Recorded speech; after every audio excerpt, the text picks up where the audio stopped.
final Wednesday in Barcelona, week 5, and it's going to be very interesting to see who will join the Catalonia Tigers and Pack Ikea in the semi-finals. Both Raval Sporting and Minaj have a chance. We'll have to wait till later in the day, but there's going to be plenty of great cricket action before then. This is the Fancode European Cricket Series Spain, and it starts right now.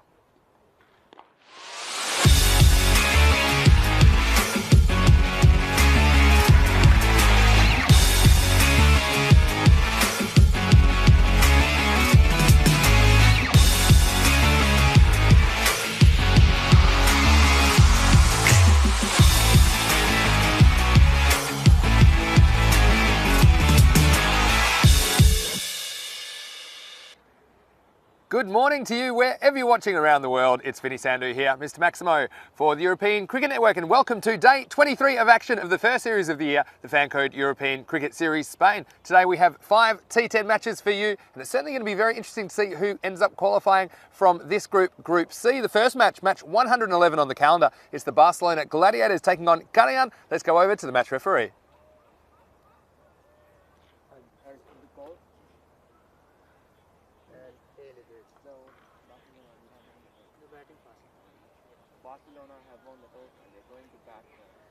Well, there you go, the Barcelona Gladiators. They've won the first toss of the day and they've elected to bat. I wonder if this is the game that Shahid Nazir will go big. He did score essentially in last year's series, but he's missed out with the bat quite a few times. They'll be pinning their hopes on him to take them to a winning score.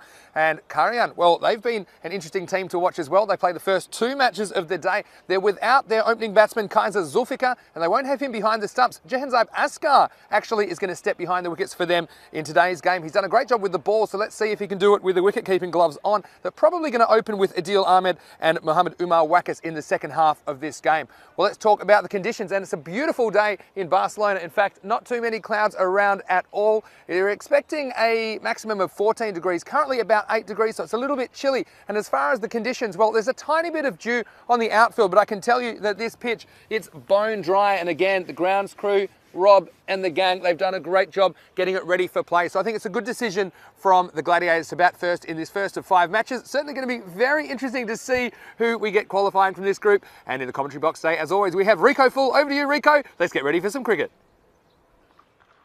Buenos dias. Buenos dias, Vinny. Buenos dias, everybody, wherever you are around the world. Welcome to the Fancode European Cricket Series, coming to you from Spain, here in this lovely setting in Barcelona. Well, I think you just can't get tired of looking at that view. There we go. There's the Olympic Stadium in the background. The Olympics here, of course, in 1992. We've just seen the iconic Telefonica Tower. That was the communications tower for the Olympics. And right underneath all of that is this Montjuïc Olympic ground, where all this cricket is coming from. And wow, we've had some excitement and action, haven't we just? And before we have a look at today's matches, remember we're focusing on Group C, so one of these teams today will join Catalonia Tigers and Pack Ikea in Friday's finals. Yesterday, over 1,000 runs scored once more. It's absolutely amazing. Well, the bowlers also had a little bit of joy, 50 wickets and 6s galore. 6s in the series so far. We're approaching 1,300 6s being hit. We've already passed the 1,200 4s in boundaries. It's just amazing stuff. It's action-packed all the way. Some of the highlights yesterday. Well, Zahid Nouazi, he took 3 for 22 for the City Lions versus Ripoll Warriors. We also had Shafat Ali Saeed. He had a very good day indeed. Scored, was in the runs in both of the games he had. And of course, we have to mention Shahad Khan. He made 47 for Barcelona in that game as well. Waqas Anwar, he took 4 wickets. He bowled very well, knocking the stumps over. And Bakhtir Khalid finally got in the runs as well. So it was an excellent day, but a day that belonged to City Lions. Well, today, who's it going to belong to? We've already heard that Kharian, as you see on your screens there, they've got 2 matches back to back, but you know what? Zulfikar, they're going to miss him. He's an exciting player. He's very tardy behind the stumps. You could see that a few years ago he was a big star, a big player, and he's shown signs of that in this Fancode European Cricket Series with the bat as well. Now, and also having Ashgar, it's going to go behind the stumps. Now, in this fixture last time, well, he took 3 wickets in that one. Now, that was a victory, I shall tell you here, for Kharian. They were chasing 97 and got them in 7.5 overs. So they'll be looking to do the same here again today, because it is the Gladiators who have elected to bat. I think that's a good call. Don't think there's anything untowards with the wicket. It's a lovely clear day today, so I don't think the ball's probably going to do too much. And the other thing for sure is I certainly wouldn't want to be fielding out there first. It's a bit chilly, and when you're standing out there, especially on some parts of the ground which are still in partial shade, you won't want that ball travelling to you, because it's going to hurt first thing in the morning. So good toss to win. So just to recap, Barcelona Gladiators going to be having a bat. Kharian in the field, led by their captain, of course, Adil Ahmed. He's a larger-than-life character. Lovely guy, though, really is. A very friendly team. And he's just setting his field. He's going to come on to bowl first. And I think here, straight away, they'll be wanting to restrict the Gladiators. If they can, they would love to keep it to around 80, because with missing Kaisika Zulfikar with the batting, they know that they're one strong batsman down already. So day 23, Group C. We'll talk more about the group and how it's laid later. But everything to play for some of these teams, but not so much for these two. These two, it's all about finishing this Fancode European Cricket Series on a high.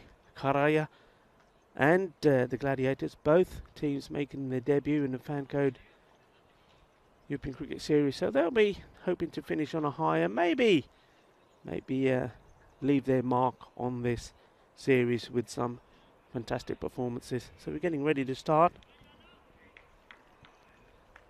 5, 4, 3, 2, 1, and we're off, and it's going to be Shazad Nazir to face the first ball of the day. There's a swing and a miss as it goes through. And just as that ball is bowled, and before a wicket goes down, and the curse of Mr. Maximo kicks in once more, we'll welcome him back into the commentary station. Good morning to you, sir. Well, good morning, Rico, and good morning to all of our viewers. Look at this ball from Adil. Ouch. That's what I'm going to say to that. Ouch. It's bitterly chilly, isn't it? Yeah, I think I heard you say that, actually. There's a little bit of breeze picked up. It's currently 8 degrees above zero, thankfully.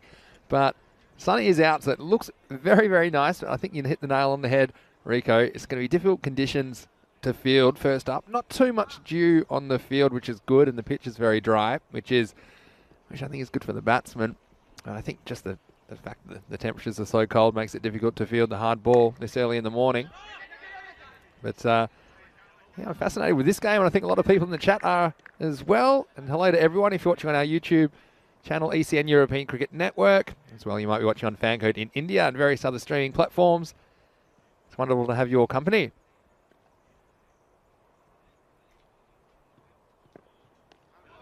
And we've seen Askar behind the stumps getting involved already, and he's the usual wicketkeeper for them ordinarily, but with Zulfikar available, he's turned his hand off spin and done so very effectively so far in the series. But with Zulfikar out of the team today, he resumes his position behind the stump. So I think it'll be great to see him in action.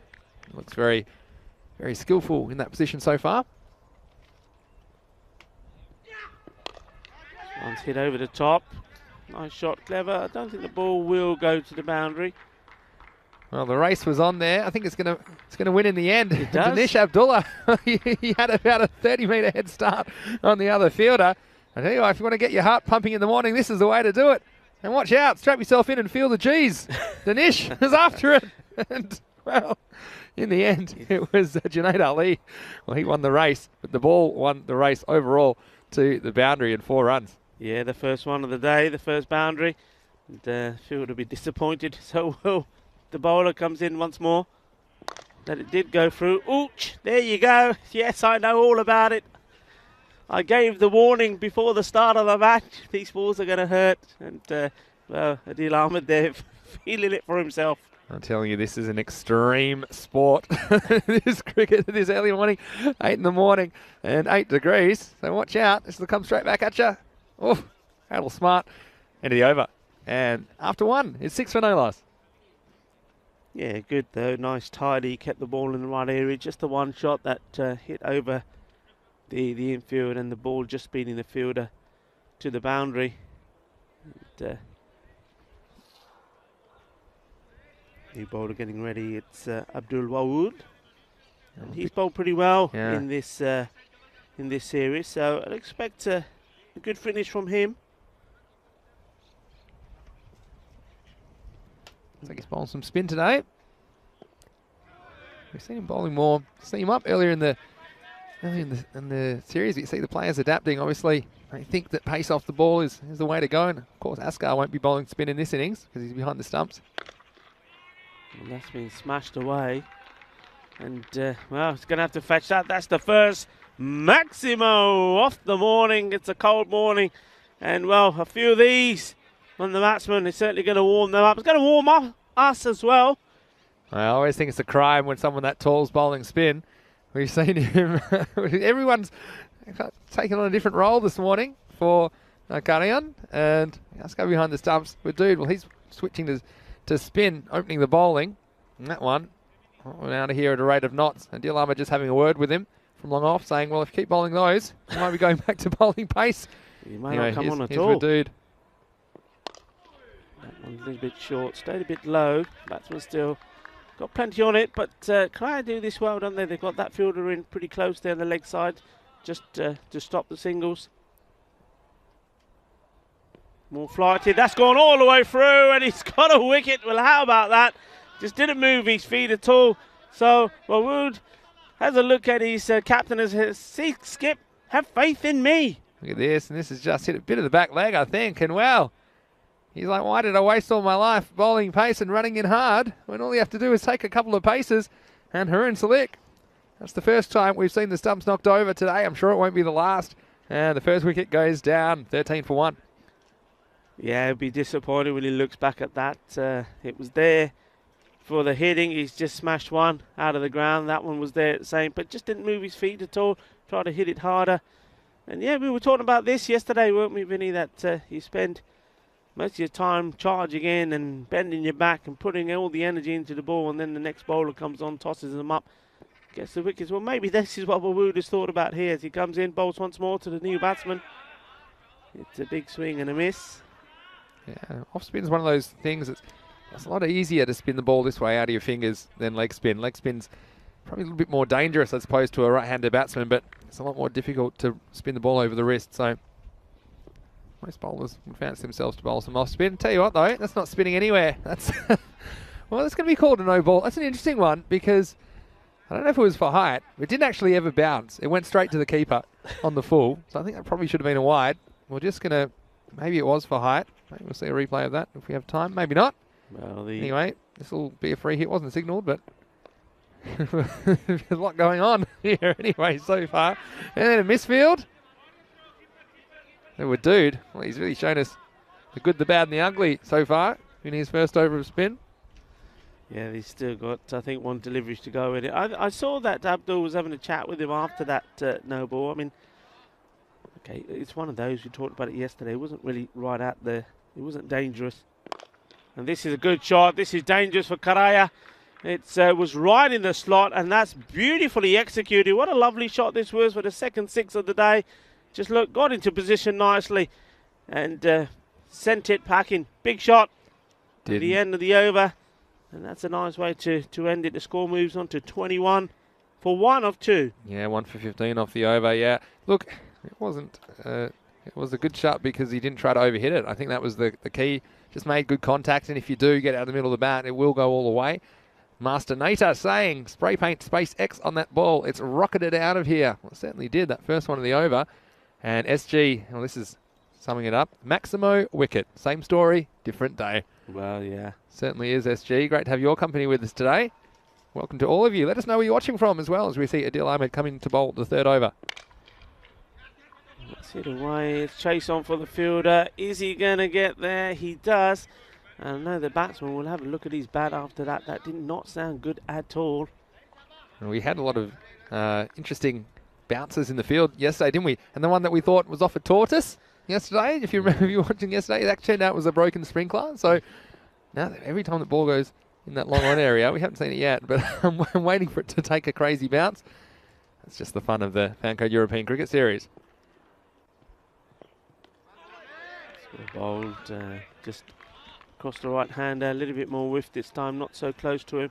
Did the swing and a miss. We got well, Abdul Wahood is right in front of us. Wahood, get that ठंड लग रही है यार. He's saying, yeah, it's freezing.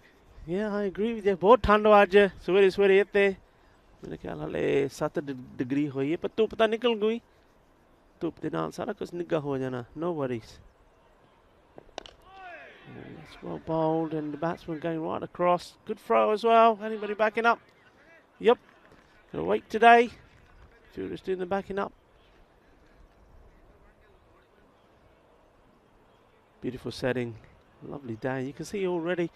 See the batsman there just putting his hand out when he's looking up because the sun, that's where it's coming up from, right behind us.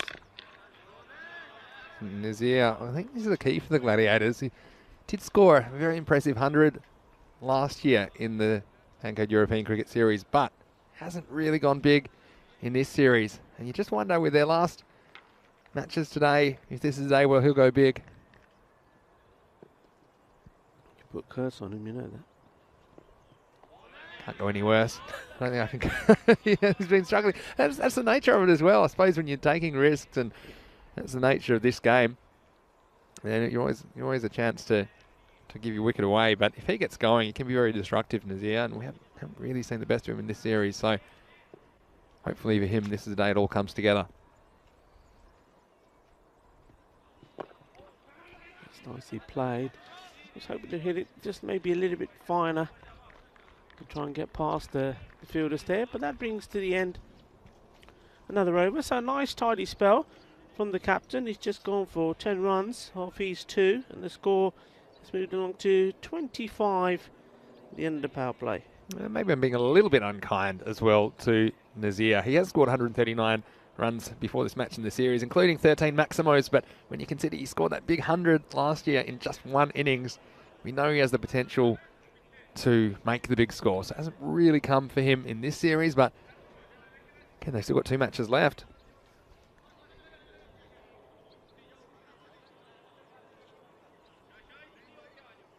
Yes, it was a great day yesterday, wasn't it, for the City Lions. They made a good end to their series, finishing second in their group. Now this group, Vinny, there's everything to play for still in this group, and we still cannot tell you who will be going through into the semi-finals on Friday because, well, it all depends on how few matches go, and we'll talk about that in a minute or two. So we see another bowler coming on the bowl. Junaid Ali grabs the ball with his left armers. First one a single. Yeah, I think you're exactly right, Rico. We're going to see, I'll see some very tight competitive cricket in the first 3 matches of the day, but matches 4 and 5, that's where it's really going to hot up because Raval Sporting will play the Gladiators in the 4th match of the day, match 114. If Raval win that, they'll be through to the semi-finals. If not, then Minaj have the chance to take the top spot in the last game of the day. Nice firm shot. Good bit of fielding. Is that a chance? Hey? Is that a chance? Look at this. Look at this when it comes back at the bowler. I reckon he's dodged this. Let's have a look. Yeah, he was just... He thought about it for a split. He didn't have very long to think about it, but I think self-preservation came in. Very hard. Here's Junaid Ali. Well, this one is going over and all the way. Balle, balle, balle.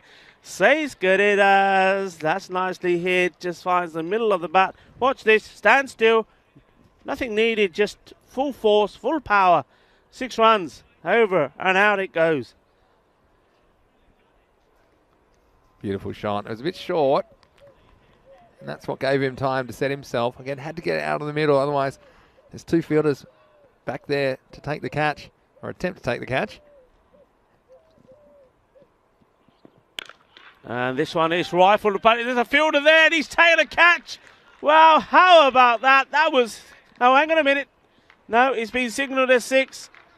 You can see the tournament referee, Shub Navjot Singh, just standing there and straight away signalled, and then the umpire, and then the fielder thought, I've been called out here, I better signal it as well. Well, talk about your perfect positioning. Shub Navjot Singh, the match referee, was perfectly positioned to make that call. I think the fielder, sure he would have... I'm not sure if he realised he just touched the rope. That was hit like a bullet. What a catch! It was actually such a good catch. He's going to be 6 runs for it in the end. No justice. And this one's time caught. He is gone. And I tell you what, it's hot and spicy. And Danish Abdullah, he's in the position at cover. And for him, well, I'm not too worried about it. He's got buckets for hands. And this one's disappeared into them. Well, it was hit hard once more. But Danish Abdullah, well, thank you very much. And in the end, we've seen 2 great catches. One didn't count because he had stepped over the rope and went for 6. And that one, well, that one wasn't going to come out of there, was it? Once it was in, and he's going to go. Make no mistake, that's one of the best catches we've seen. And I'm not kidding. That was hit really hard by Nazir. We mentioned he's such a key player for the Gladiators, so he misses out again. But it was just caught so easily. And at this time, in these conditions, in this temperature, and still 8 degrees Celsius at the moment in Barcelona, his ball was rock hard. Abdullah, I've liked his work with the bat ball and also in the field. And another key wicket. So 39 for 2, ball to go in the 4th. So much cricket at the moment on the European Cricket Network. It's certainly great to bring it to you.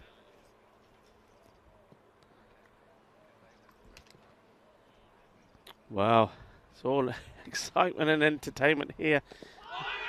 And they're asking, and I think there's a... Well, I'm not sure it was a nod or a shake of the head there for the umpire.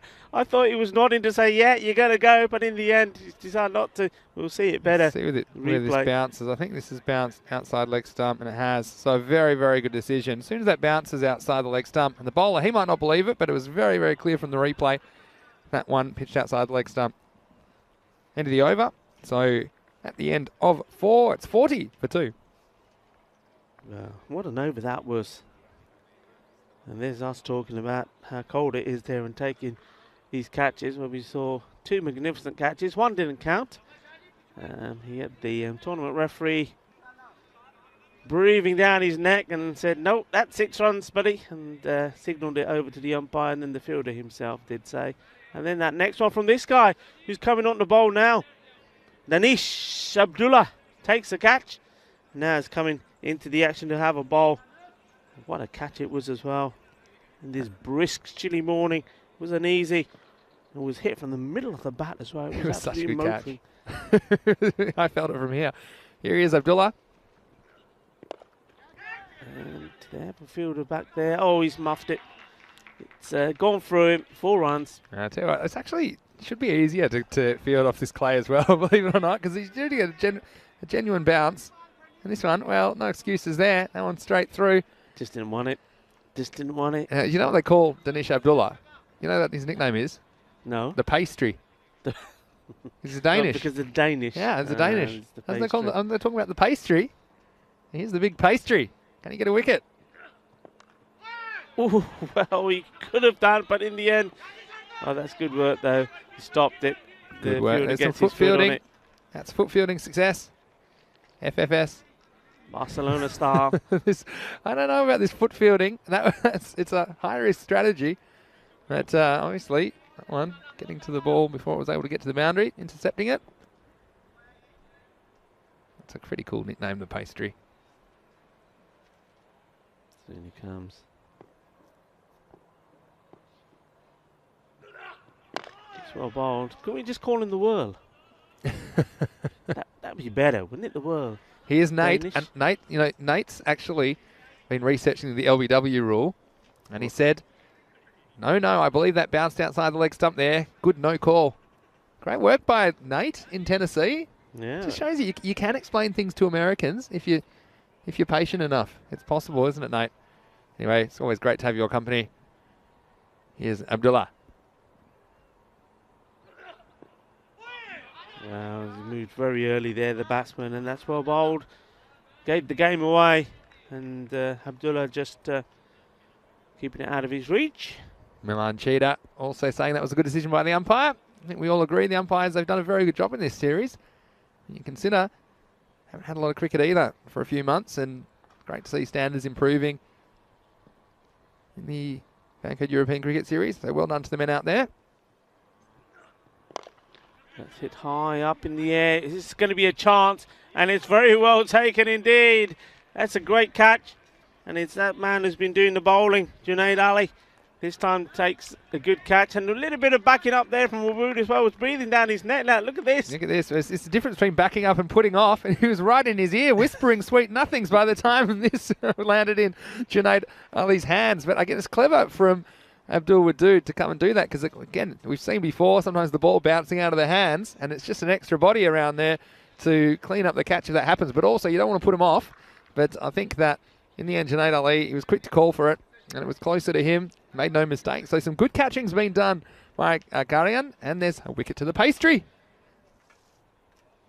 3 down now.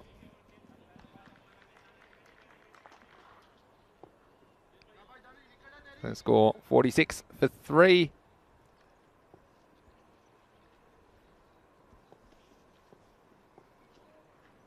Last ball of the over. Oh, he's got him. He's bowled him round his legs. And how about that? Well, that certainly was a little bit of the Danish whirl, eh? The batsman just moved inside and the ball hitting the base of the stumps. Watch this. What's happened here? That's just flicked the bottom of the stumps. And he thought he was getting a wide. And that's the margins we're talking about. And whoops-a-daisy, you have to go. So that's amazing. And that's 2 wickets and 2 balls. So the big pastry will be on a hat-trick next time he comes out. But that's the end of the over. So disaster for the Gladiators in the 5th over. As that man Danish Abdullah doing the damage. And after 5 overs, it is 46 for 4. Well, Tanzir ur Rahman there thought that ball was going to go on and miss the legs. And he was hoping he was going to take a wide off it, but well, Abdullah had different ideas. He got the target right, just skimming the bottom off the leg stick. The bail come off, and off he goes. He can't believe it, can Tanzir Rahman. Gone for a golden, and Abdullah, yes he is. He's on a hat-trick the very next ball he bowls. Let's remember that, but for now, we've got Nadeem Mohammed with the ball.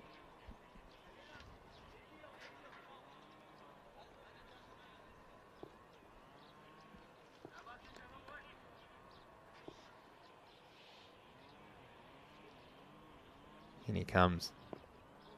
Starts with a wide. That's a brilliant take from the wicketkeeper. Wow, that's fantastic from Asghar. Just watch this, how athletic he was here. Wonderful work. Just look at this, that is great. He certainly saved his team. He saved his team 4 runs for sure. That was going to go all the way. So Hassan, shorter this time, but that's not able to get it away.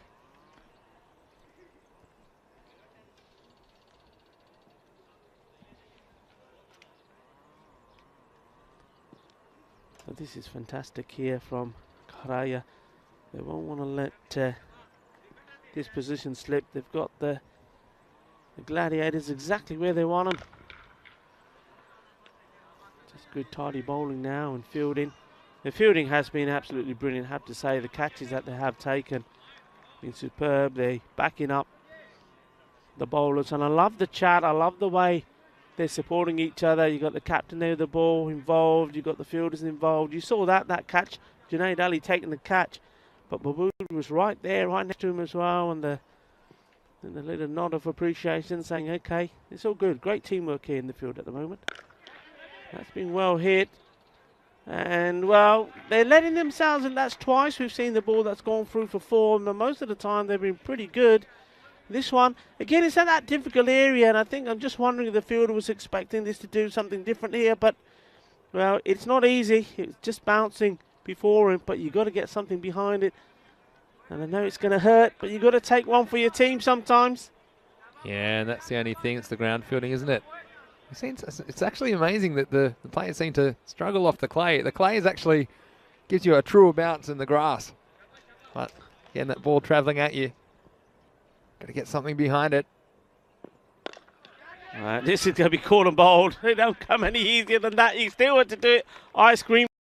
But, well, how many times have we seen that? A batsman just starting to play the ball well, just starting to find the middle of the bat and then getting out cheaply like that. It's another soft dismissal. He did it hard in the end, didn't he? Mohammed Hassan. He's Olay. Up and goes and gets it. And I tell you what, he's very close to spilling that one. He probably could have stood still, but for some reason decided to take off. And on his way to outer space, he intercepted the ball. So another wicket goes down. And a fifth one for the Gladiators. It's now 56 for 5. Speaking of the fielder before, I was going to say Abdul Wadood. He's been an outstanding fielder for Kharian in this series. He's even long off at the moment. We saw him with some amazing one-handed catches and run-outs as well, direct hits. This time it's short, it's up in the air. Could be another chance. Oh, just in the end, a bit of miscommunication going all the way. Maximal, 6 runs. And the Gladiators, they're keeping the run rate up. They're losing wickets at a frenetic speed, but this one, I just thought for a second Wadood might try and pull off a miraculous catch, but in the end, out of his reach, and half a dozen to Barcelona Gladiators. Yeah, Captain Babar Bashrat. And, well, somehow he's managed to steer this behind the stumps. And if he gets the throw in, it will be close, but that's good running. It's come back very quickly. That's the way to do it. Run the first quickly, turn around quick and get back. How was the bowled around the legs, trying to get a wide and just hitting the very bottom corner of the stumps? I'm sure we'll see that several more times. End of the over. And after the 6th over, the 61 for 5, 15 off that over. So some good runs. Let me have a look at the projections then. If you can somehow get 10s from here, you get 101. I think that'll take some catching, especially first match of the day. Sometimes we see slightly lower scores, but yeah, I think that's probably what they're aiming for. And we've got Danish Abdullah on a hat-trick. Can he do it? The pastry. He has 2 wickets and 2 balls. The first one was caught. The second one was bowled, and now he's on a hat-trick. Well, it's the right ball to bowl, wasn't it? It was right on the stumps. Yeah, it certainly was. That's what I liked about his bowling as well. He's generally full and straight. And doesn't get too complicated, the pastry. Just gets it up there. Endangers the stumps. Don't see him bowling too many wides.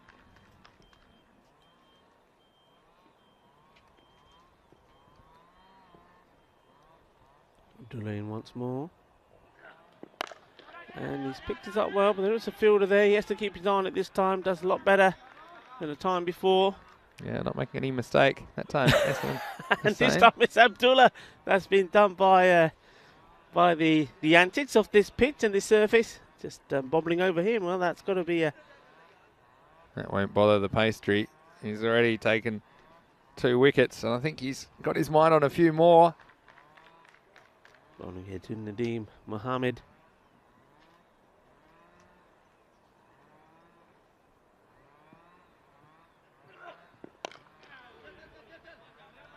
It's away in that area again. Fielder gets down. It's pretty straight. He's very accurate, isn't he? Doesn't deviate too much off the wickets when he's bowling. SG saying, Vinny, don't forget to count the shin stops today. That's at least 1 so far. Yeah, we've seen a few shin breakers, that's for sure.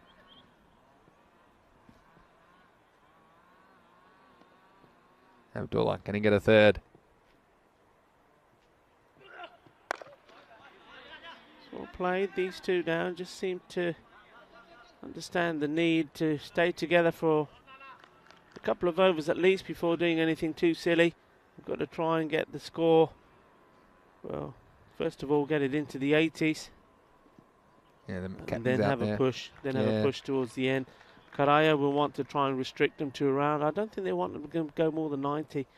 In the 80s will be fine. Remember, they're missing Zulfikar with the bat. It's nicely played, but once more, just not able to get too much power behind it, so the fielder will keep it to the 1. It's all length as well. You see, not giving me any length. The last couple of balls to get underneath. And yeah, full and straight. Very good bowlers. There's been 5 singles off this over. So he's trying to get the boundaries away. This is the captain at the crease for the Gladiators, Baba Basharat. See if he can move things along. Last ball, the 7th. Oh, and he's unlucky not to have picked up another wicket there. Could have been his 3rd. He sees the batsman take the charge and come at him. Yes, that's the end of the 7th over. 66 for 5 and plenty of cricket, like I said, on ECN at the moment. And we've got bonus cricket for you, ECN weekend bonus time this Saturday and Sunday. That's coming up the 13th and 14th of March. So, of course, we'll have the final day here in Barcelona on Friday. But we've got fan code ECS Malta, 4 games a day, starting the regular time in the morning on Saturday and Sunday mornings. And as an extra bonus, Rico and I will be bringing you the Italian WT20 final from Rome on Sunday, 10:30 a.m. GMT, 11:30 in Central Europe, which is 4 p.m. in India. So please join us for more cricket this weekend. It never stops, does it? We've got Monday to Friday. Now we've got Saturday and Sunday as well. This one was wide. I thought it was just inside the tram lines. Is that Junaid Ali? Let's have a look at the replay. Yes, good call. There was, yeah. Nothing wrong with Good that. bowling. Good bowling if you can get it there. Just wide enough, but not actually a wide. That's good variation there. He's bowled one outside, just inside the guidelines, the indicator that the umpires use. Perfect delivery, and then this one is more into him, and the batsman keeps him guessing, wondering where this one will be. I think he's going to attack it. He's going to have a go, I think. Just stalling a bit, aren't they, at this point in the innings? The direct hit here will be close. Oh dear. And they're going to get an overthrow in the pastry. We're not negotiating that one, backing up. he's saying I was there. I did everything right. I just forgot one thing. What was it? It was the ball. And so 2 runs in the end. I mentioned that 10 and over, but it's not looking like it at the moment because you need boundaries, at least 1 or 2 and over, to get over the 100 mark. At the moment with singles, they might end up with something like 80.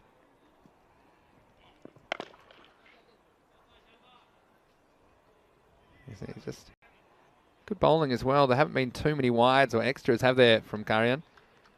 And makes all the difference. The difference between chasing perhaps 85 and 110 is just not giving them those extras. And we've seen 5 wides and a few buys and other things in previous games, but they've been pretty miserly in the field this morning. And that one's going to go away for 4.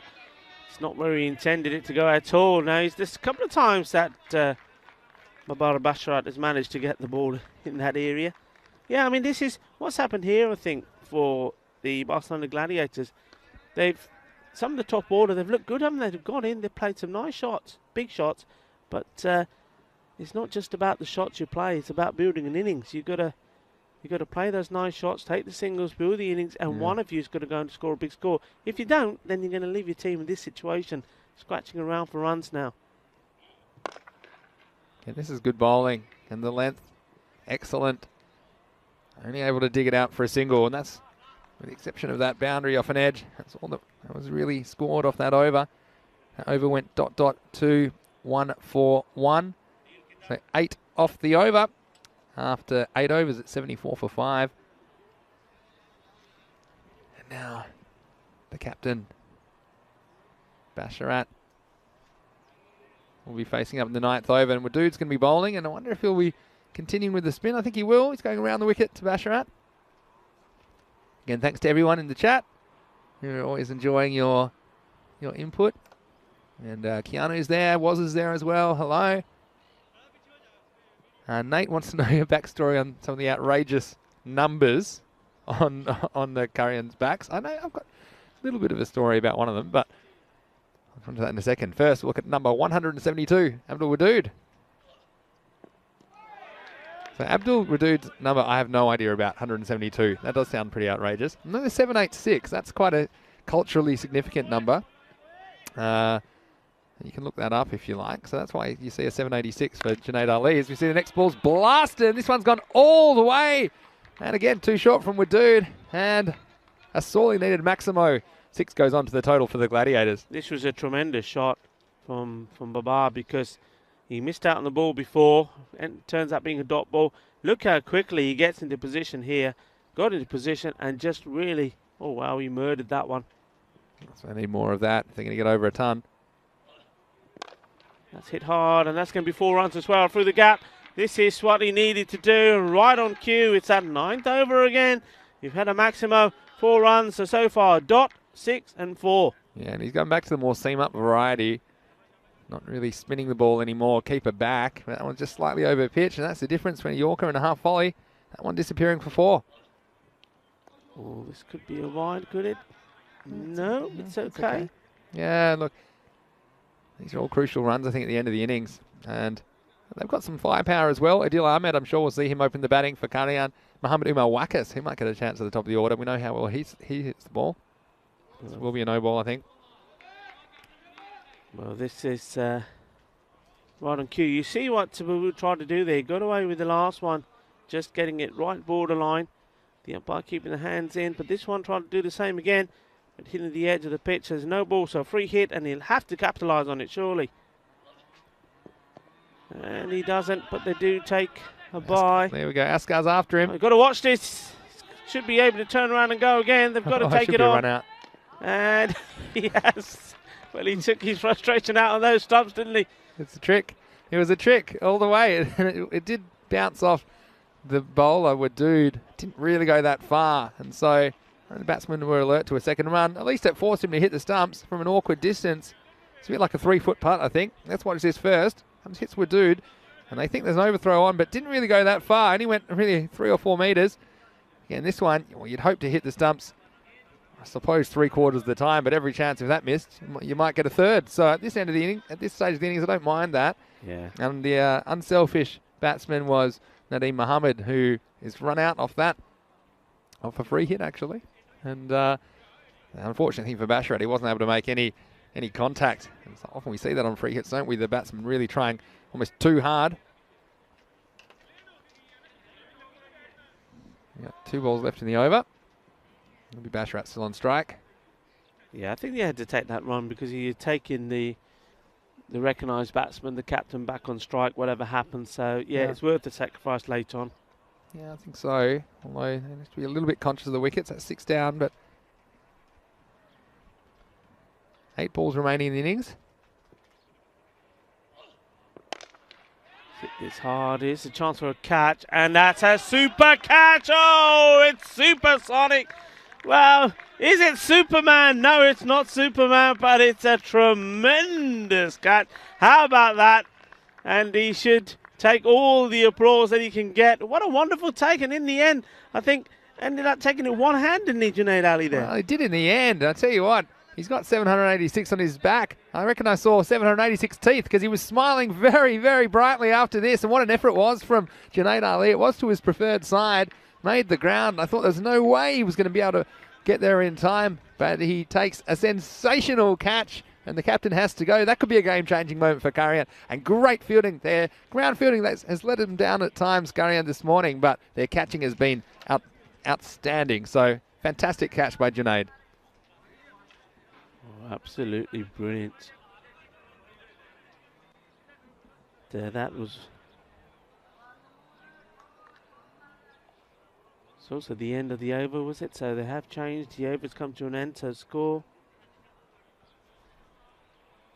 moved on to 86, yeah, because that wouldn't have counted as a run. Yeah, 86 for 7 is the score. So we'll go to the last over.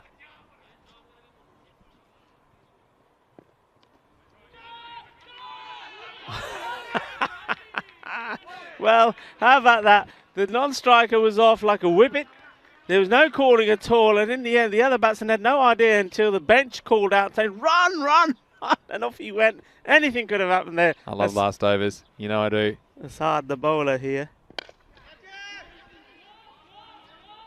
And this time just drops in between guys there running in. A couple of boundaries here would certainly do Barcelona Gladiators the world of good. If they can just latch onto a couple.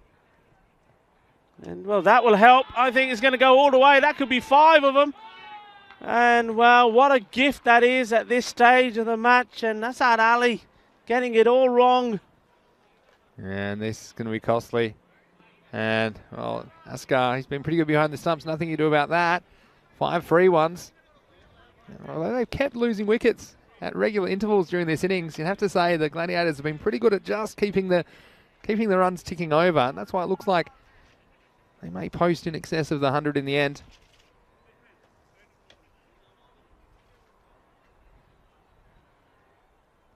Here's Asad Ali. And wicketkeeper should take this, and he does well. So that's a wicket. I'm not sure if that was a no ball previously or a 5 wides. It was a free hit because it was no ball called last ball. So that's why it was a free hit. So that'll be a run in the end. There you go. We're trying to keep up as well. There you go. This one, well, it's gone very high. It'll take some catching. And he could. Well, if he had a dive in there at the end, he never looked comfortable. Did he? Never looked comfortable coming in. Got one hand to it too, and then you thought a dive and he could have taken it one-handedly. He had too much time to think about it. And look, I love last overs. I tell you what, at Christmas, all I want is a morning full of last overs because there's so much action in them. Here's another one. This is, again, it'll be out if he hits. And he's not going to... and he's saying to the bowler, why don't you get to the stumps? But, I love that. Mohammad Naeem doing the fielding at short mid-wicket. And again, it'll be just the one. Look at all of this going on. Trying to keep up with it. The 100's almost there. Yeah, 2 to come, I think. And that will certainly help. That's a nice shot. And Barcelona Gladiators, well, they fought like gladiators. These two, they've come together. They needed to do something special for the team. And, well, assisted a little bit with some wayward bowling. They've got the 100 up. So, well, now I think another good shot here is just valuable bonus run. Certainly will make Kharian have to work hard for him. Definitely. Those strap yourselves in. Here we go. Last ball. We'll be running for anything. 102 the score. Last ball of the innings. They've got to run, haven't they? I can get 2 here somehow. Go on, run again. Let's have a race. I think he's just upset with himself. He knows there's no chance of a second, so they're going to stop there. And that will finish proceedings. After 10 overs, the Gladiators winning the toss and electing to bat. They'll finish on 103 for 7. It'll be 104 for victory for Kharian in the second half of this match. Match 111 of the Fancode European Cricket Series. Yeah, I mean, made a good start, I think, the Gladiators. You see that? The ball beating the fielders. They took the signals well. And then it was this man smashing a huge 6. And I thought, well, okay, here we go. Going to have some fun and games. And then the very next one, this one, it was Harun Salik going after this ball from Wawood. And what he did is what we've seen quite a few batsmen do. Hit a couple of boundaries. And in that case, it was 6. The next ball out. And we saw that repeated as well. Captain played a couple of big shots.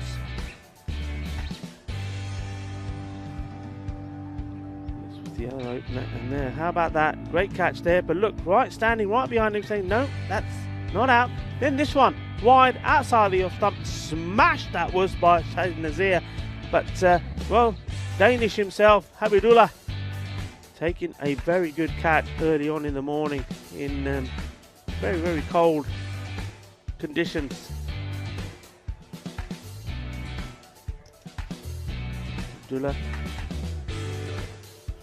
There was the other, and he at this point he finished the over with that one.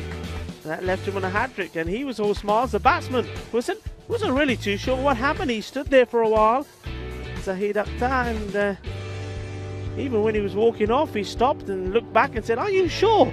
Yes, it's sure. Well, he wasn't sure about that, the fielder. That went all the way through. A couple of sloppy bits of fielding. Kharian, I think we saw that a couple of times with the ball going through. That one there, Wawood, well, we did think about maybe getting a hand to it and pushing it out. And decided against it. Probably decided with another match to play today, he needed his hand. because that certainly would have hurt. Baba Bashrat. He had a little bit of luck, didn't he? A few times getting in front of the edge of the bat. He also played some lovely shots as well.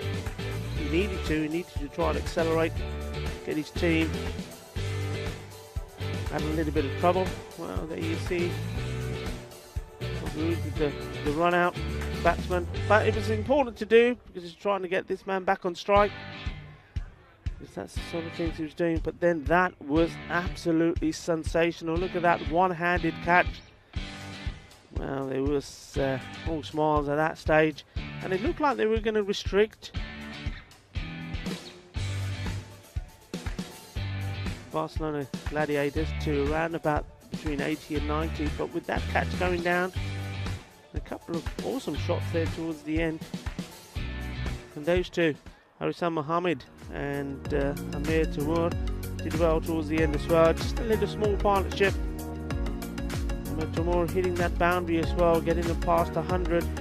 That's all important, valuable runs. They will look back at that, the Barcelona Gladiators, and we think, well, okay, what we need to do, and they will have to do it in their second game, which is later on today against Raval Sporting. We just need to make sure that our batsmen at the top capitalise on good starts. Quick look through the scorecard, and that's what tells that story. So Shahid Nazir and Harun Salik, look at that from Nazir, 3 sixes. He's 21 on 10 balls, but then getting out, and that was the catch by Danish Abdullah. A great catch. It was thumped right at him, and he had to go on from there really. Harun Salik will feel the same. 1-4, 1-6 in the 11 he made of 7 balls. Again, getting out at that stage, and then really not a lot happened until the captain Babar Bashrat came in, and he made a good 25 or 14 balls, and really he looked like he was going to carry on. It took a sensational catch from Junaid Ali to remove him. What about the bowlers? Well, they all worked pretty well together. Adil Ahmed bowled very well, didn't take any wickets, but 2 overs 10. That's fantastic. Marood, well, he took 2 for 26, bowled well, also involved in the run out. Junaid Ali, I like the way he bowls. Could have had a little bit more luck go his way. Took 1 wicket, 2 for 22, 2 overs to 22. And Danish Abdullah, well, what a game he's had so far. I'm sure he's going to play a part with the bat as well, what he'd like to. He sort of goes up and down that order, but I think with the likes of Zulfikar missing today, he may get his chance. He bowled very well, certainly earned his right to go up the order. 2 overs, 2 wickets just for 11 runs. The other man in the wickets, Mohammed Hassan, taking 1 wicket, 1 over for 14. So Kharian, they'll be pretty happy with their effort in the field. Let themselves down with a few, but they would think they're made up with it, with some very, very good catches. So it's evenly poised. Barcelona Gladiators 103 for 7. So Kharian, they need to come out and score 104 to win. And well, they are a batsman down. Somebody else alongside of the captain, Adil Ahmed, is going to have to stand tall and fight. Maybe put a partnership together. Something what the Gladiators weren't able to do. But once more, they will come out blazing, that's for sure. They don't hang around. And I think if they can get a good power play in the first 3 overs, they'll set themselves to possibly chase this one down. Anyway, we shall find out how it goes. Just going to take a very short break, and we'll be back in under 10 minutes. So get yourself a cup of tea. I'm certainly going to get one. Maybe not so much to drink it, but just to hold it and warm your fingers up. Be right back in a few minutes' time.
Hello and welcome back to a chilly but sunny morning in Barcelona.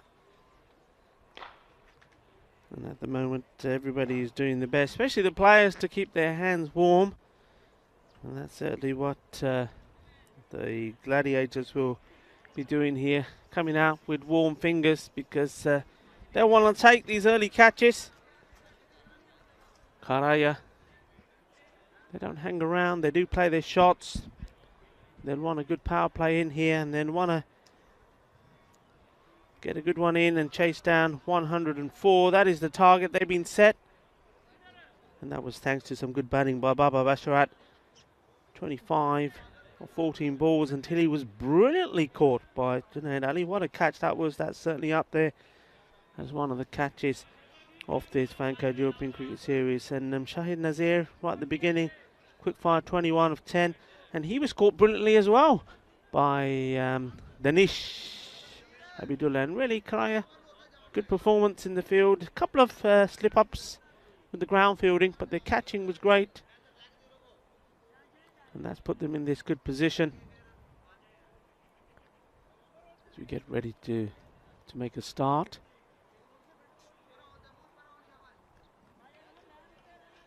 Just looking at the personnel there, it looks as though it may be Nadeem Mohammed that's going to open up. So Nadeem Mohammed will be opening the bowling. Adil Ahmed, the captain of Kharian, he's definitely at the non-strikers end. And on strike is Mohammed Umar.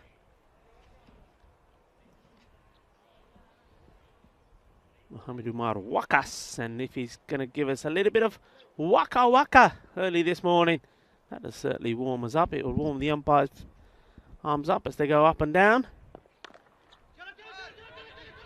We'll start with a single. So the captain Adil Ahmed will get to face the second ball of the innings as he takes his guard.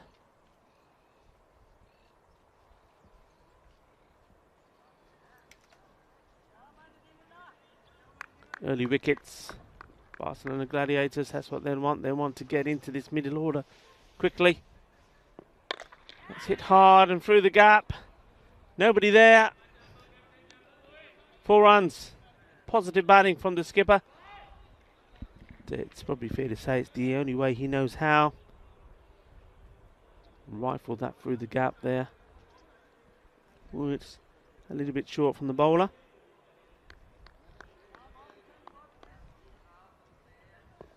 Needs to be fuller.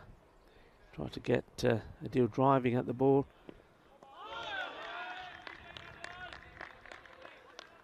Top ball to follow. Good comeback.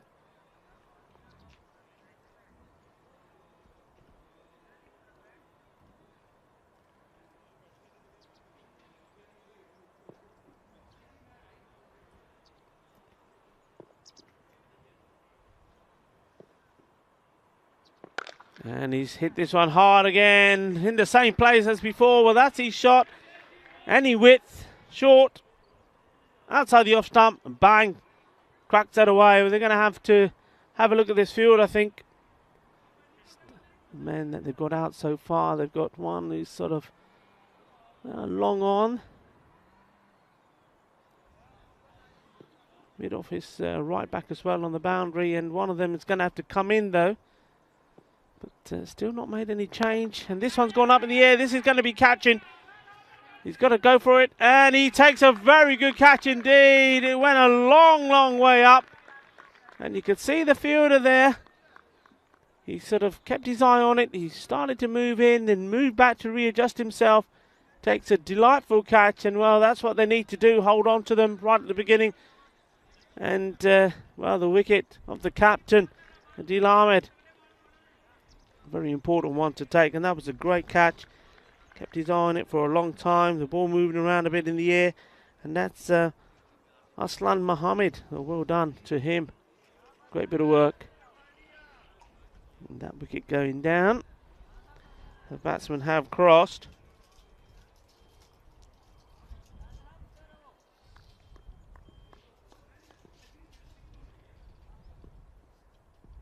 The new batsman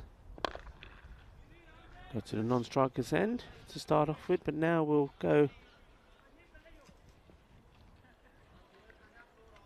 to striker's end, but it is the over, so he'll have to go back. And that is Ishan Hussain.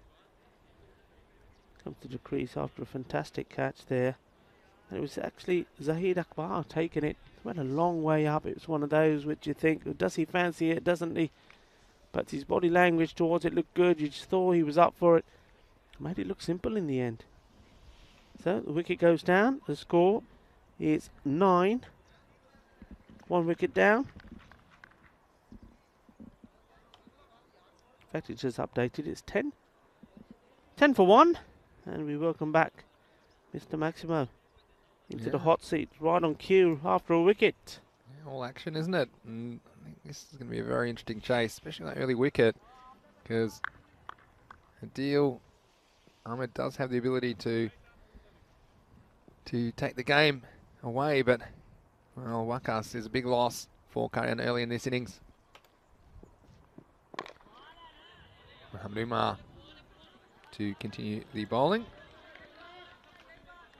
And these kinds of totals can throw up some very close finishes, and we haven't seen a really close finish in a while. A little surprising actually, because we normally get them quite a high frequency in this format of the game, but I do think that today, day 23, might throw up a few of these very close finishes and perhaps even a golden ball. It's nicely played. And goes all the way. Well, that's a lovely time shot. Timing बहुत अच्छी थी. थोड़ी जी wait की थी. Placement अच्छी. Field ने coach तो कितनी dive मारी. But चौका हो गया. Nicely played. Lovely little shot. So that's 3 boundaries now. That's gone on that offside. 2 from Ahmed, who has departed. Now, even though they've got 4 men there, they can't stop them going through. So just think here, maybe they need to think about a slight adjustment in the field. You can see that's the area. The bowler's bowling in the right area outside the off stump, bowling in a good line, a good corridor there. The batsman taking it on and playing this shot, and you just get the feeling that so far they've all gone along the deck to the boundary. But it could be a miss hit that goes over the infield, and you just need a fielder out there. That's my call. I would bring one up. Maybe the man that's right in front of us here. Pretty straight. And there we go again, and there you have it. 4 more. Was half a chance perhaps from the fielder. And that's raced through. It was catchable, certainly worse. Didn't get anything on it though, it went pretty quick. But another opportunity. 4 runs, so that's 16 runs that have come out on that offside. And still no change, still no efforts to stop the boundaries. It's a little bit puzzling here. Captain's got to wake up and have a think about this. That last one. It's well played.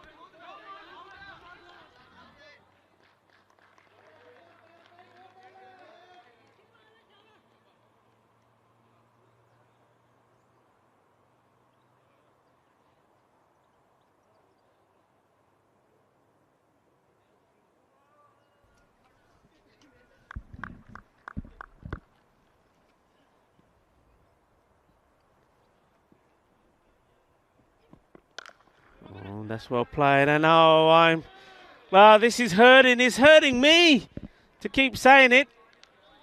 And it's certainly hurting the Gladiators. Wakey, wakey, where's the captain? Let me find him. Where is he? Capitán, ¿dónde está? ¿Qué pasa, tío? He can't hear me. I can't be involved in this, of course. But it's frustrating. And, well, if I were the bowler here, I mean, I know the captain.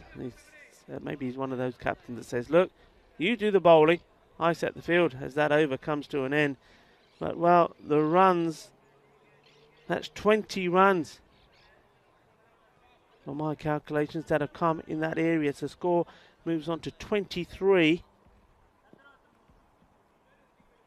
for 1 wicket down. They've got to plug that gap. Still haven't done so.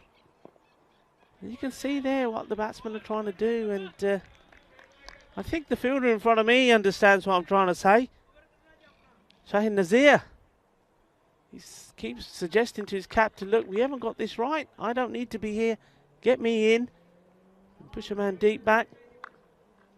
On the offside, not doing it so far. So Nadeem Mohammed continues the same field. He'll take the single this time. Yeah, I think Jay Wild agrees with you in the chat as well. Rico saying, need someone at deep point, surely.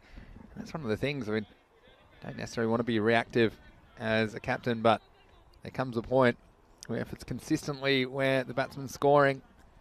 Yeah, you've got to stop the shot. They go the long off at the moment, but I'd be encouraging them to try and hit down the ground. There's every chance they could miss time that, and you can get a catch at mid-off. They're up in the circle. They're liking that. Finding their voice, the Gladiators.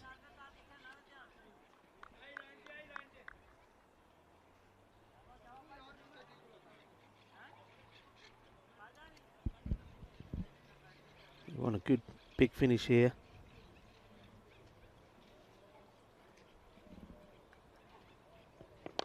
This is up in the air. It's another opportunity. Bowler, will he go for corner bowl? Well, he thought about it, but the fielder says, no, it's mine. Good catch taken. Well, one of those fielders does come into play in the offside finally. Takes the catch. And well done, and it's the captain himself, Baba Basharat. Yeah, it was really good to call it, and it's always an easier catch for him. He was coming in towards the ball. The bowler, well, he had a chance to catch it as well, but he was always kind of drifting away from him. So nice communication, and it was the captain, Baba Basharat, who did the job. Safe hands, and so another wicket goes down, and they've lost a second. And just wonder at this stage, Kharian, will they have the batting depth to get close to this target of 104? Another wicket for Nadeem Mohammed. It's a bit extra on this one as well. It's going to be called a wide, but this one take off.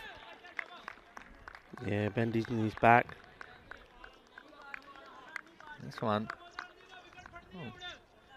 Batsman, of course, crossing, but Abdul Wadood is at the non-striker's end now.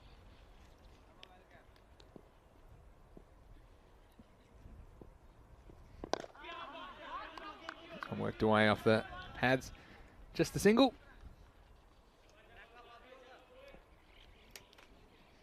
But yeah, I told you these totals, they do make for some very, very good cricket matches. And I'm going to think about the batting resources they've got. Of course, they've got Wadood coming in at 4, maybe Askar at 5. He can hold the bat as well. So they just need to keep up with that rate. That's the key for Kharian.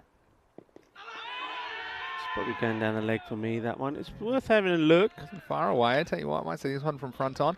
But this is the risk of playing back.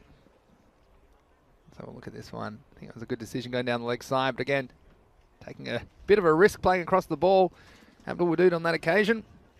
Will be at the end of the over, and it's 26 for 2 at the end of the power play. Good over, only 3 off it. Yeah, it was a good one. They've taken another wicket, and that's key. That's what Barcelona Gladiators are going to have to do. And look, there's a change in the field here. So finally, after 20 runs have gone to the boundary there on that offside, 20 runs out of 26, it has to be said. And one of those was also an extra. They put a man on the boundary, so well, they're going to try and cut out that shot. That Mohamed Umar Wakas that's been playing so confidently. It's going to be the captain taking matters into his own hands. He's going to bowl the 4th over. Took a great catch last over. Let's see if he can break the game wide open with a couple of wickets for the Gladiators. Here comes Basharat. He'll start with a wide, and looks like the fielders will turn it into 2. Nice steady approach, isn't it, from Basharat? He's got a nice flowing action, comes in. That time, I think the only thing was he didn't quite get the delivery arm quite high enough and straight enough. It was a little bit away from his body, and the ball deviating towards the leg. So good carry to the keeper though. Got there pretty quickly. See if we can get online to Wadood. And that's going to be close. That's close. Yep. He had to go there. That's a beautiful delivery. He was right on line this time, wasn't he? And again, Wadood, perhaps it's a slight technical issue he's got playing across this one. This one straight down the line. Well, good morning, good afternoon, good night. And we're dude, he's got to go. Plum LBW, another good decision from the umpire. Yeah, absolutely. Plum. And, well, poetry in motion from the captain. The first one, like I said, he just straight down the leg side, but lovely flow, lovely smooth run up, good delivery.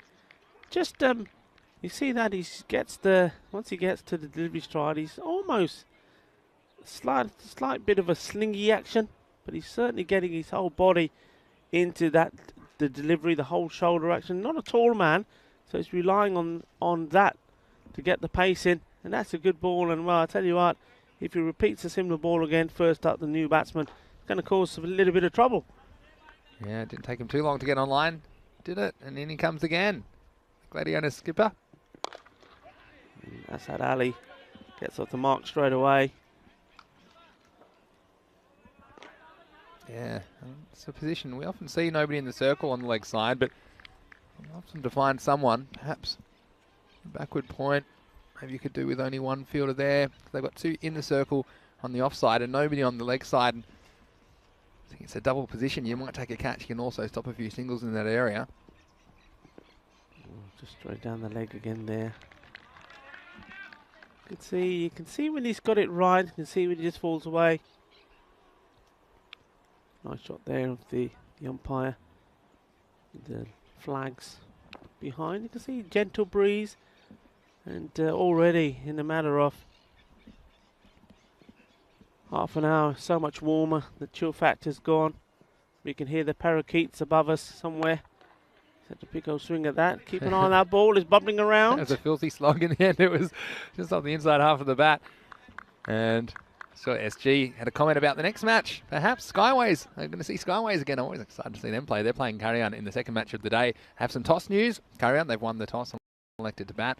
And SG saying, poor Skyways, surely we can agree they need a break. Maybe a pity win to keep the spirits up. Well, very chance for a win, I think. This one's up in the air. It's not going to carry, though, to the fielder. Muhammad Umar will clean up and fire a throw in. And the keeper had to do all the work to back that up. And, well, I think the captain giving an uncensored review of that throw from Muhammad Umar, who has a strong arm. And we saw exactly how strong then. Again, I don't speak all the languages, Rico, but I could get the tone of what was being said there.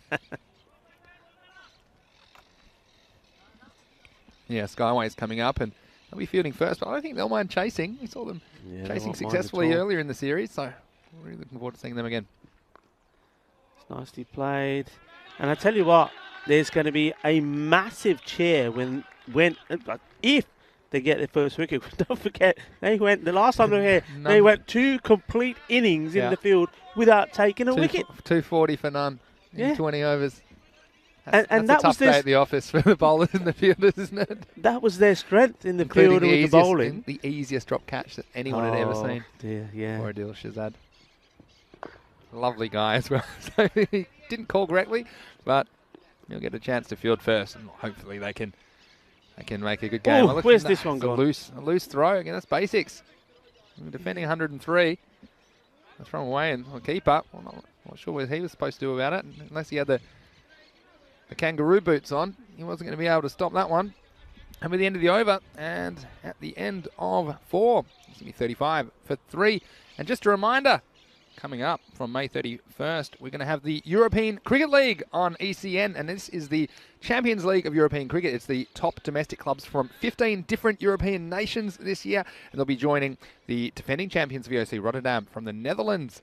And how that works, there's 3 groups of 5, and they'll compete a week at a time from May 31st. It'll run all through June to June 25. Will be the second ever final of the European Cricket League. So catch all the action here on ECN, and for more information, go to our website, europeancricket.com. You can also go and see the 2019 matches on our YouTube channel if you want to go have a look. Nice start from the new bowler. In the right area. The batsman just able to play that one out for a single. So Tanzil Rahman wasn't able to feature with the bat. He decided to... No, he wasn't the one who decided to leave the ball. See, that was somebody else. But he was out for a duck, though. What a dismissal that was, though. We'll see that a few more times. It was just It was a sneaky wicket, wasn't it? Bottom corner. Tanzir, though, I like the way he goes about his cricket. Tries hard, everything he does. And again, Barcelona Gladiators haven't had a lot of success. Only one win in the series so far, but you do think that they are kind of a side that should have won a couple more matches than that when you see who they got in their personnel. I'm going to get away from the keeper. Again, he's having a few issues out there. Tahina was behind the stumps today. Just a few balls taking off their surface. There's a bit of pace in it this morning. Yeah, well, there was no ice on it this morning, so it's dried up pretty quick, huh? there was a bit of ice on the pitch yesterday. I haven't done a pitch report when there's ice on the pitch. Oh, should have missed, and that could have gone anywhere. It could have been curtains as well. Well, it's all very well practicing the shots afterwards, but I tell you what, the one you played didn't look anything like that, batsman. That's true. At least he's practicing the right one. What do you think? Who's ahead in this game? It's a tough one to call. The rate's just creeping up a little bit. Just north of 2 a ball now. Started at about just over 10 and over. Now it's about 12 and a half. This one is going to go to the boundary, I think. I mean, fielder's going to, well, he would have done extremely well if he was to stop that, but no chance of that. That's raced along. Yeah, that's a really good shot. And again, you can only take what's served up to you. And this time, Mohamed Wakas, he's not going to miss out on those. It was a full toss on the leg stump. And all the way for 4. Desperately needed boundary. They need 12 and over. You want to be getting 2 boundaries and over. It was 2 4s or maybe at least, 1 6. Perhaps a few wides keeps you up with the rate. But if you don't get those boundaries in these middle overs, that rate can get real before you know it. Here's Tanzir again. He's worked away and should just be the single. A lot of the ground fielding has actually been pretty good from the Gladiators. Some of their work after getting the ball's been a bit messy with some overthrows and things of that nature, but that'll be the end of the over. At the end of 5, halfway point in the innings, it's 42 for 3. Yeah, a lot is depending here, isn't it? At the Umawakas, he's on 20 now. 15 balls. He knows that he's really got to carry his bat all the way through here, but pressure's on him to keep scoring at a regular rate as well, as that rate is now just under the 13. So he's got to play some shots too. You can see Shahid Nazir bowled. Now, you do see him keeping wicket sometimes for the Gladiators, but he's got the job to do with the ball in the 6th over, and he comes. That's powered away. Fielder will do extremely well to stop that. No chance. That's hit really well. What a thunderous shot that was. That's lovely. That's exactly what he's got to do. Beautiful shot. Went with the ball. That's what I liked about this. And sometimes he's gotten into trouble trying to hit everything away on the leg side. But this one, this has perfectly bisected the 2 fielders back on the offside. So, useful boundary. Keanu thinks Wakas is the danger man. Get him out. I think it's over for Kharian. You can see why. That's a very good observation from you, Keanu. I'm sure he's read all the match previews as well on EuropeanCricket.com. This is out on that one. I mean, ECL, Vinny. Don't forget, we're going to see the Spanish representatives later today. Yeah, Minaj. Yeah. And how excited they must be about that. I mean, they've had a topsy-turvy Franco European Cricket Series, that must be said. I mean, they've been strengthened with the likes of Awais Ahmed, Asjad Butt, but, well, to be representing your country in that series. What a cracking shot that is, and well, it was very short. It was there for the taking, but you still got to put it away. And this is a super shot. Just look at this. Look how he waits on that, because by hitting it later, he gets it away from that man on the boundary. Yeah. And it's Sahid Akbar down there at deep cover. And just by waiting on it, he was able to hit it a bit squarer and to the left of that man. So a really nice piece of batsmanship and good placement. And speaking of Minaj, I was going to say, they're huge Barcelona Gladiators supporters now. You know that? Now? Because if Barcelona Gladiators can beat Raval Sporting in match 4, then Minaj have a chance to qualify. And if they win, then they'll go through. So I don't think there's bigger Barcelona Gladiators supporters right now than the Minaj guys. But yeah, again, they'll be very excited about participating in ECL. But also they'll have ambitions of making it to finals Friday. But it's out of their hands at the moment. Oh, they're looking to take 2. They've run the first one quick. Well, a good throw, and they're in trouble. And, wow, that's a very good decision not to go for that. That's not the wicket they would have wanted. Yeah. Look, nice to see them running the first one hard, though, Rico. Yeah. And so that gave them the opportunity. Again, you don't want to create confusion, but at least it put the fielding side under pressure. And that's what you need to do at this stage of the game. But, yeah, Minaj, just shows you how strong the domestic competition is here. Royal Sporting, who were 7th out of 9 teams in the ECS, and they played back in November. And they've outplayed Minaj, really, and also Kharian have beaten Minaj in this group. What a game and, that was. yeah, 149, 148. Last ball thriller. And it just shows the state of the game and developing all the time in this region, of course, across Spain and the Europe as a whole. So it's really wonderful that we have, particularly the European Cricket League, which started it all off back in 2019, and what a journey it's been. And standards and numbers and participation numbers are improving and increasing all the time. We're just waiting to make sure they have the correct number of outfielders. At the moment, they have 6 outside the circle. That's going to be a bit of a problem. But if he bowls this, it'd be a no ball, surely. It's well spotted. And there's a lot of people looking at it. I don't think eventually someone is going to have to notice it, and they're going to have to bring up one of the outfielders into the circle. It's funny because the umpires have seen it, they're talking, the bowler's seen it, but still no one's moving, and someone's going to have to come up. It's going to be the man from deep backward square leg coming up inside the circle. So they've got 3 back on the offside, 2 back on the leg side, long on deep mid wicket. The non-striker just asking, well, wasn't that the way the ball before? And it wasn't. That man that's gone out to join the second on the offside, only just gone there. Because if it was, they can still call it. Yeah, they can still call it. Go back and say, yeah, okay, no ball. But up until the time the next ball's bowled, of course, you can make that call. Walkie-talkie action going on at the moment as well, isn't there? So a bit of an anticlimax. The ball in the end. It's 53 off 25 required now, so it'll be last ball of the over. So there's Wakas there. Kharian will fancy their chances, but he's at the wrong end at the moment. It's Asad Ali on strike. Last ball is the 6th. And it's going to be a dead ball because someone's yelling out, and I think it was the non-striker actually that was saying something there. What happened there, Rico? Yeah, you see, I don't like this about this rule. I mean, the non-striking batsman, so Mohammed Wakas is talking to somebody to his dugout. Now, it's a dot ball for me. It should just be, I think it's the batting side that should be penalised. I think he was talking to the umpire. I looked, he was facing, I don't know. I think once the umpire can't concentrate, so he's right to call dead ball. I mean, it could have equally been a wicket or a 6. So, anyway, here's Nazir, and he's going to deliver a no ball off the pitch.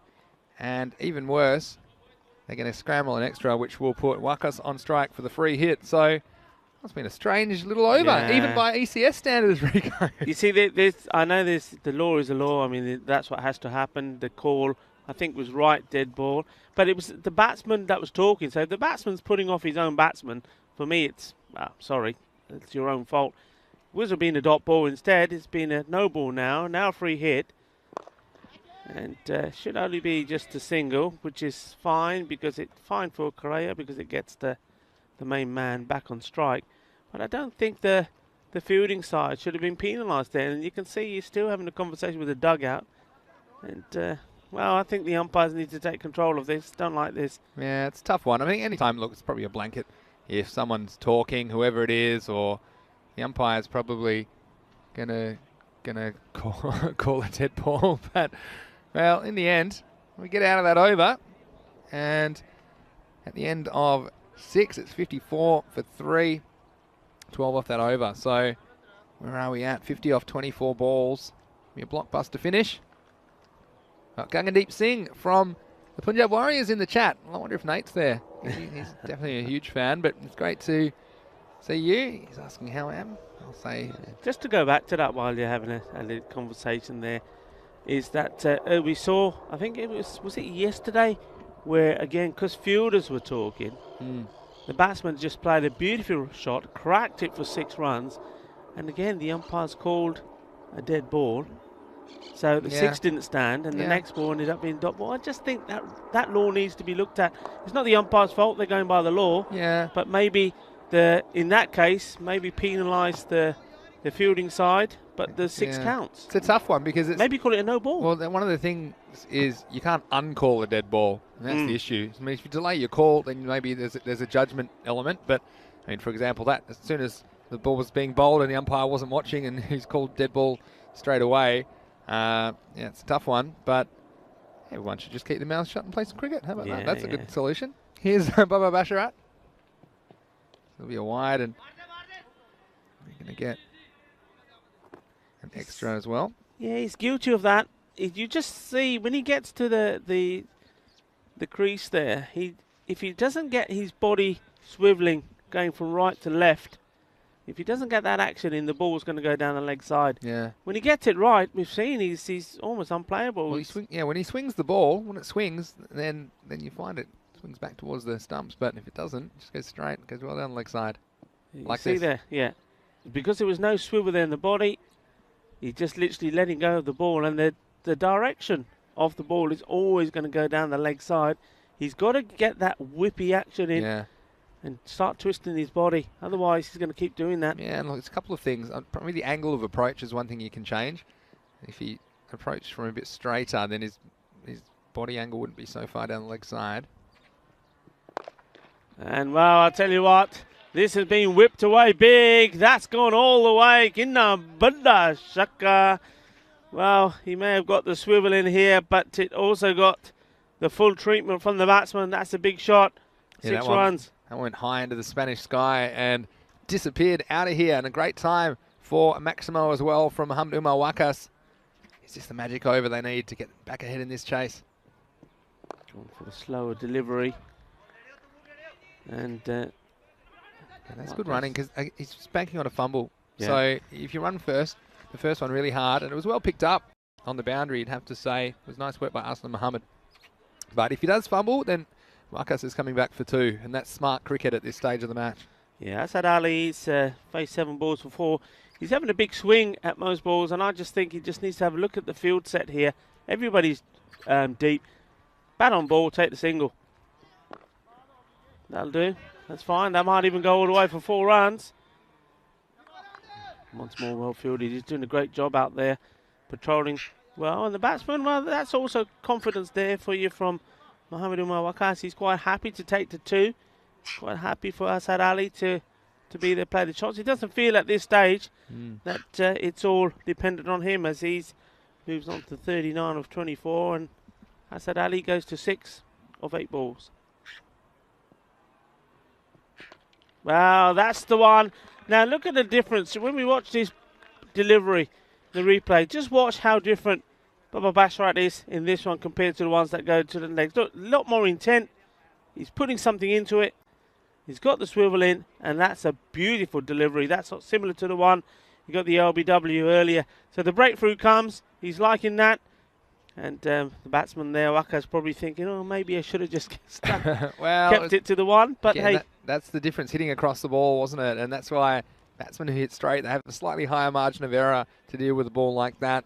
It was nice and full and straight from Basharat, but the shot from Asad Ali gave him a look in. And, well, I'm excited about this because this looks like the pace streak coming to the crease. And we've seen him send some balls out of this Montjuic Olympic round. And you might think, well, the new batsman, his job's to push the single or 2. I don't think we'll be seeing that from Dinesh. And he's just going to have the 1 ball to contend with in the 7th over. And hello to Karan Datta as well, Revel Sporting captain. He's in the chat. Mr. Centurion, yes. He is. Great to see him. But first, let's have a look at Baba Basharat. Last ball of the over. And there we go. Nice bit of keeping. Was it? No, he's missed it. Oh, and look, that's unforgivable at this stage, Basharat. And you mentioned it before. He sprayed a couple on this one, just falling away. And I thought for a second the keeper had got there down the leg side. It was a great effort, but then I saw the ball appearing on the wall. And so 5 for 3. And well, the pastry, he just got to have a look at that one, and 5 to his team. Yeah, I mean, Nawaz's the keeper. There's nothing he can do about that. I mean, I think that's gone to probably 16 extras. Most of those, I think probably all of those are wise. We'll check for you in a moment. But That's criminal in a game like this. Well, there you go. 5 off the last ball, says Danish. And so at the end of 7, it's 72 for 4. 18 off the over, even though it did bring a wicket. Looking ahead to the next game, and Kharian will be back. And they're playing Skyways. We love Skyways as well, don't we? They've got 1 win. They've got 8 losses, but could they make it 2 wins? We'll see. Adil Arif, the big key for them. And Rabi Azif was in good form as well. Also keep an eye on the captain, Adil Shazad. And Kharian, well, we know the likely performers for them. Much the same team as this one, I think. And Muhammad Umar Wakas and Adil Ahmed, I think, will feature with the bat. And Jahanzo Askar with the gloves today. So it's been interesting to see. A slightly different looking lineup in the field for Kharian, but they're very close in this game. And I'd say it's probably 50-50 at the moment. 32 runs required off 18 balls. And you're headed for a big finish. Mohamed Umar, this is a good shot, and that's gone all the way through. Not only does it go through the fielder, it goes through our man there, Sharad Brumbat, trying to get a score on the board for the European Cricket Network team. And well, look at this. Let's have a look at this. Oh, and yep, he's on the screen. Yeah, and he's fumbled that, and he's almost deflected that straight into all my expensive equipment, Sharad. So would have been coming out of his pay. Anyway, handy boundary. This should have gone, but I don't think it's going to make it all the way. Watch the bounce. Yeah, well, I love the bounce there, but that was a fairly friendly bounce to Harun Salik back on the boundary. So, who are you backing here? 27 off 16. Great start to the over. Boundary. It's a great effort from the fielder, but goes underneath. 4 runs. You've got to get your body behind it. We've seen that a few times. Keanu Nolan saying Rabi Azif will play a big part if Skyways are to beat Kharian. Well, that's true, but got my eyes firmly fixed on this one at the moment. Match 111. That'll be, well, there's no ball has been called. And something tells me Danish isn't coming back for the second. It'll be a no ball +1, and that'll make this a free hit. And again, that was a line ball one, but I don't mind the umpires calling these in benefit of the batsman, because the bowlers, they shouldn't be bowling full tosses that high. This will be a free hit though. Wakas on strike. And it keeps going. Balle, balle, balle. That's a big one. That's juicy. It was a free hit and he took it. And, well, we've seen a lot of free hits sort of fizzle away. Leg buys, singles, dot balls. But this one has gone all the way for Shaka. Yeah, brings up his 52 off only 27 balls. So a big innings from him. And he's got to keep going all the way to the end. This one, I think it's going to be 6 more all the way. Maximo, back-to-back 6s. And putting Kharian in the box seat now is that man, Muhammad Umar Wakas, who's got the equation down below a run of ball. Yes, and, well, again, he was there for the hitting over pitch. The bowler, you can see the strain on his face. He's not liking this. He's struggling, Muhammad Umar. Well, look at the score of this over so far. And this one, a chase on for the fielder, is going to get there. He should do. Oh, he's muffed it. It's hit the rope. It's 4 more. It's all pain here.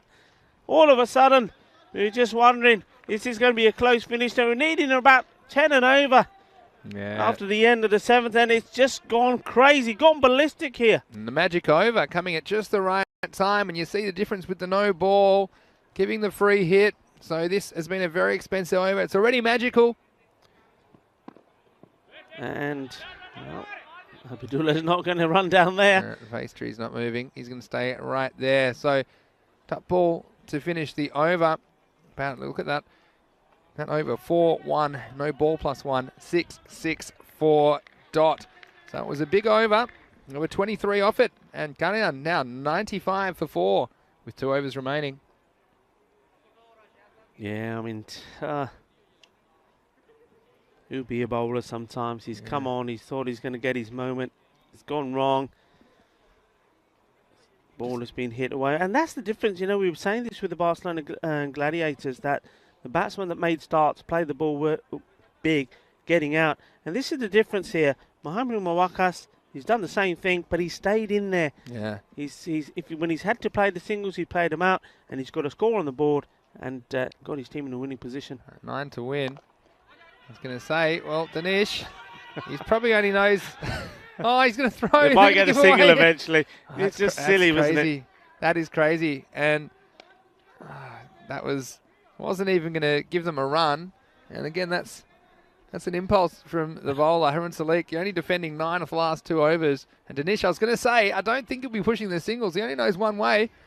But in the end, it was a very long single in the end. But I won't say a quick single, but it was a single nonetheless. And that'll bring Wakas back on strike. And 8 off 11.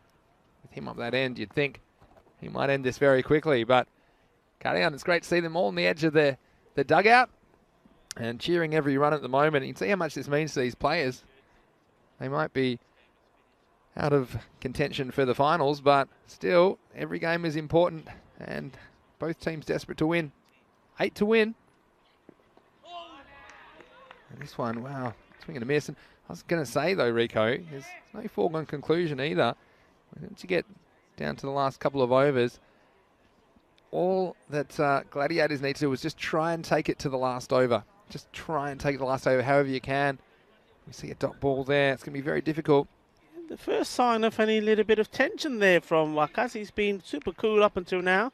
Now that he's getting close, he's just played and missed at a couple. Yeah, sometimes it can happen. He's had all the momentum. It's all going his way, but sometimes you get within a handful of runs and you can tighten up a bit, perhaps get a bit nervous. That was a bit of a nervous swing. He's played beautifully through the offside. That one was outside the off stump. So he just needs to even a single's fine at this stage. This will help. This is down the leg side and it'll be a wide. And that's one thing you can't afford if you're the Gladiators when you're defending so few runs at this stage. It's got to get straight. 17 extras. That goes into wides 13. Been 2 no balls as well. Played out to the offside and it has been stopped. They should come back for 2, but Abidullah is saying no. The pastry, he was very content with 1. He does his best work at the strikers, and you watch though. Now 6 to win. Perfect time for the pastry to go large. And he might just be trying to finish this in the next ball. Let's have a look. 6 to win for Kharian. Well, that's going to be, is it going to be a wide? It should be a wide. And well, that takes it to 5 and the extra ball. Just waiting for the shot, isn't he? Just waiting for the big shot. Here he goes. And well, he has to go. I'm saying he's waiting for the shot. Here he goes. And yes, here he goes indeed. And I tell you what, there's a few nervous people out there in the dugout. So the whole of Kharian, they're on their feet. They're just getting itchy. They're getting nervous. He finally got it online, didn't he? Kharian Salik. He's been very leg side. And the pastry, well, that's unfortunate. He's going to walk off hungry. Couldn't hit a Maximo today. We've seen him do it before. But you just wonder, will that be a little bit of a turning point? I said he'd be within a few runs and get a bit tight, and one for those wides. Yeah, I was going to say, what an important part the extras have played in this. I mean, it's Askar who's going to come out, and he's no slouch with the bat, but pressure situation. Oh, what a misfield. You're not helping yourself. They might even get 2. I don't think they will in the end. 4 off 7 required. And that would have been a dot. Yep. I suppose now if you're Mohamed Wakas, you're probably satisfied to take a single here. But we talked about them just taking it to the last over. He'll go big shot, I think. You think it's going to go big? I mean, a boundary will win the game for them, but he's got 7 balls to go. No way. Can they take it? Oh, my word. He's gone for it one-handedly diving. And would you believe it? That could have been so important. Oh, it could have been even uglier. Watch this on the replay. And the keeper, he called for it. But I tell you what, this was almost lights out time. Watch this. They came from all angles. Oh, and the keeper, he had to go at the last moment. He had to be conscious of the fielder. And in the end, well, they'll get 1 run for it. So we're going to the last over. 3 required off the last over. Again, you'd think that they've got this in hand, Kharian. But anytime you take the last over, and this is where It's a difficult one, but you need some dot balls from somewhere. It's going to be Zahid Akbar to bowl the final over. Starts with a wide, and they're going to walk an extra. So again, that's going to tie the scores. Again, that's been the story for Gladiators during this innings, and you wonder if they hadn't have given so many of these free runs away, then they would have had a chance in this game. But as we mentioned, how many wides we've had. We're up to 16 wides, 2 no balls, 2 byes, so 18 extras that are avoidable. Scores are tied. Any score will win it now. And well, they're going to have to wait another ball. What do you think here?